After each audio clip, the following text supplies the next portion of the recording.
Well, let's get started over here on this Monday as we talk about the overnight sale that happened here first thing this morning.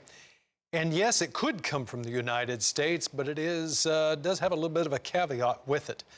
The amount was above, of course, 100,000 metric ton, 137,000 metric ton to be exact.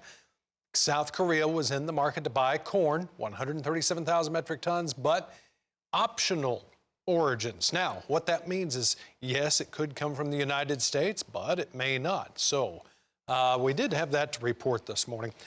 On over to the export inspections. Now, this is what has been inspected to be shipped out of the country.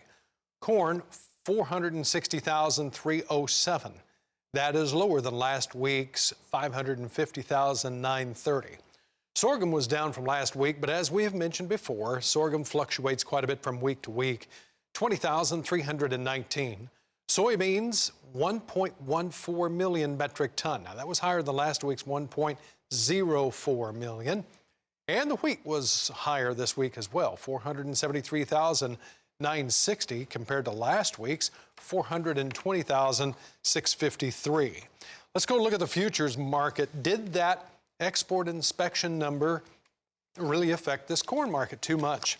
And the answer is really not too much at all. March corn up 3 cents at 388 3/4. And it's a tight range, by the way, 389 to 388 1/2. So over in the May contract, we're up 2 3/4. The December new crop is up a penny. That corn market's very quiet this morning. March soybeans down 5 1/4 at 940 3/4. The May is down 4 3/4. March Chicago wheat down 2 1/2. The new crop July 565 3/4, down 2 1/2 pennies. Kansas City wheat for March down 4 cents now at 490 3/4. The July is down 3 1/2. It's at 506 1/4. And in the Minneapolis wheat market, that market is weaker as well. We're down anywhere from 2 to 3 cents across the board. One or two of these contracts about 3 3/4 cents lower in that Minneapolis wheat market. Let's turn our attention to Todd Horwitz this morning with Bubba Trading. Good morning, Todd. Welcome to a brand new week. Well, now we're looking at Wednesday. Sounds like that phase 1 trade deal will probably get signed. What are your thoughts going into that, or what are you hearing from the trade? Well, you know, John, I think you look at the markets, and the markets aren't saying much at all. I think they're looking back at the USDA report, which was exactly as we thought it would be. And, of course, the grains are all going opposite to what the report said they should be doing. But at the end of the day, I think this trade deal is going to be an ongoing thing forever. I mean, yeah, they'll probably get something signed. But, you know, until price shows us that we're going to see all these new exports and see all this new stuff, I don't see a lot there. I think that the farmers and producers know a lot more, and I think the trade knows a lot more, and they're telling you that, okay, the deal's really kind of priced in because, you know, we're much higher than we were a few months ago regardless. So this has been kind of building all along. Now, I do think we're going to go significantly higher from here, but not because of trade, because I think of price. Makes you wonder also if we're going to continue to see that third round of market facilitation payments.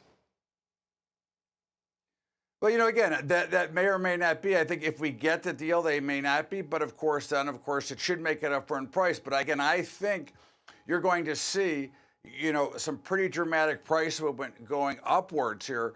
You know, we're all starting to look very solid. And the patterns themselves, the price patterns, look very solid, looking like there should be much higher prices. So I think if we can get there, which is a really big need for our farmers and producers, because unfortunately, although we continue to hear there's no inflation, their input costs are going up every day, and that makes it a bigger problem.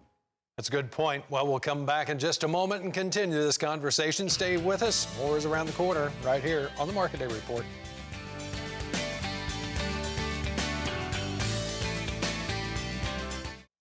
The protein complex has pressure of its own today on over here in the live cattle market. We'll get started here first.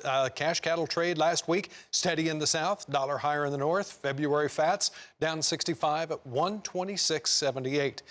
So that would mean that last week's cash cattle trade is hovering right in there, a little bit underneath that February contract. April 127.53 is down 42. The feeder cattle market, well, it's lower today as well. The feeder cattle for March down 160, 145.85. April down $1.38, and the May down $1.07.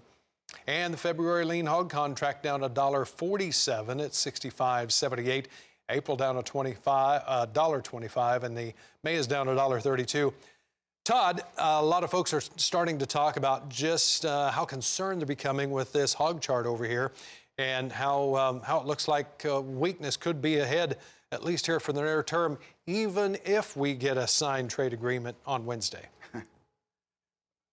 And there's your answer about the trade agreement. Look, I'm concerned myself now. I thought that when we got through 70, we were off to the races. And unfortunately, it looks like another false start. And if they don't rally back today and at least get close to unchanged, I'm afraid that I'm going to have to reverse and get back to the short side of the market. I hate to say that, but that's what it's looking like. It looks to me that we are in a very dangerous spot here. And you would think that if there was a trade deal in place and everything was to be done, we might see some higher prices, but we have really struggled the last, about the last week or so. Going back to a week ago Friday, we had the limit down move. We kind of churned around last week, and now we're much lower again. And it's becoming very concerning here. I think cattle looks fine. I'm not at all concerned in cattle. I think that cattle is going to continue higher. I think this is a natural pullback. So, but the hogs do have a little bit of concern for me here. I want to talk also about crude oil. Earlier in the day, we were down about 90 cents a barrel so far on this crude oil market. What are your thoughts there? We're down, I'm showing 53 lower right now at 58.51. I think they're going significantly lower now. I think this is finally, we got the action. We had that big move up last Tuesday night, which took out the drone bombing highs, which is what we were looking for. And now we have reversed and are now short crude. And I think now we get that big move to the downside. First of all, there's a well oversupplied market. All the trouble, even though we have trouble in Iran and Iraq and things like that, that's starting to run its way through the market. The backwardation pattern that was in place is still slightly there, which means there's still quite a bit of room to go on the downside. And I expect to see that pretty much regular to see selling and pressure. And I do look for the high 40s sometimes. Okay, Todd, thank you very much. Always appreciated. Todd Horwitz with Bubba Trading.